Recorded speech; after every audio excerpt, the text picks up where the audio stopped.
রেস্টুরেন্টে কিভাবে আমাদের বোকা বানায় দেখুন। বিশ্বাস করেন, আপনি যে জিনিস রেস্টুরেন্টে 350 থেকে 400 টাকা দিয়ে খান, আসলে সেটা ঘরে বানাতে খরচ পড়ে 50 টাকারও কম। আর কি দিয়ে বানানো হয় জানেন? ফুটন্ত গরম দুধ, টোস্ট বিস্কুট আর পাউরুটি দিয়ে। চলুন আজ বলি কিভাবে তারা আমাদের চকচকে ডিশ আর বড় বড় নাম দিয়ে একদম বোকা বানিয়ে দেয়। প্রথমে তারা নেয় 2 লিটার দুধ। কেউ জিজ্ঞাসা করলে বলে এটা special full cream fresh milk. আসলে এটা মূলত বাসার দুধটাই, তাতে কোনো পানি দেওয়া যাবে না, কারণ পানি দিলে আপনি বলবেন পানি খাওয়া হচ্ছে।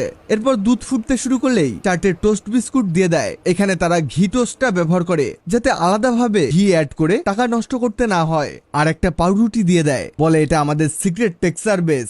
আসলে তো বাসার রুটি আর বাজারের 20 টাকা দামের ঘি টোস্ট।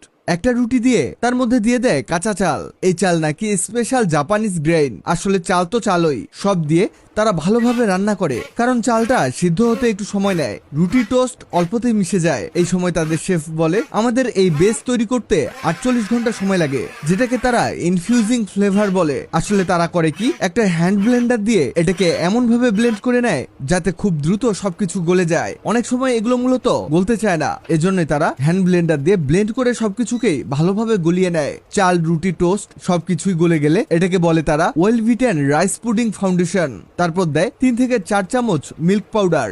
গুঁড়া দুধ দিলে এটা এমন মজার হবে, যেই খাবে সেই আঙ্গুল চেটে পুটে খাবে। আরো দিয়ে দেয় 2 চামচ চিনি। তারা এটাকে বলে স্লো কুকড মিল্ক ফাউন্ডেশন। আসলে তো মিষ্টি করতে দিয়েছে চিনি, আর ঘন করতে মিল্ক পাউডার। এটা মিক্স করতে হবে ভালো করে, আর চুলার হিট করে দিতে হবে মিডিয়াম টু লো। এটা মিক্স করতে করতে জানিয়ে দেই, আগের ভিডিওতে কমেন্ট করেছেন সিলেট থেকে নুসরাত জাহান, ঢাকা থেকে জাহিদ, কুমিল্লা থেকে রোকসানা চৌধুরী। আপনারা যারা কমেন্ট করেছেন আপনাদের ধন্যবাদ। এবার আসে আসল খেলায়। 1 কাপ চিনি আলাদা করে নেয়, একদম হালকা আঁচে ক্যারামেল বানায়। এখানে কোনো প্রকার পানি দেওয়া যাবে না, ডিরেক্ট চিনিটাকে গলিয়ে নিতে হবে। আর এটার কালার একদম লালচে করতে হবে। আর শেফরা এটাকে কি বলে জানেন? Caramelised golden sugar infusion topping.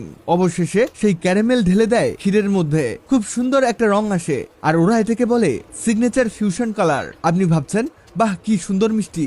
এরপরে এটাকে ভালোভাবে মিশিয়ে নেয়। এতে ক্ষীরের টেস্ট তো চেঞ্জ হবেই, সাথে সাথে কালারটাও চেঞ্জ হয়ে যাবে। তারপর এই ক্ষীর ঢেলে দেয় সুন্দর বাটিতে, উপরে একটু বাদাম ছড়িয়ে দেয়। আর এটাকেই বলে ওয়ালভেটি মিল্ক ক্রিম লেয়ার।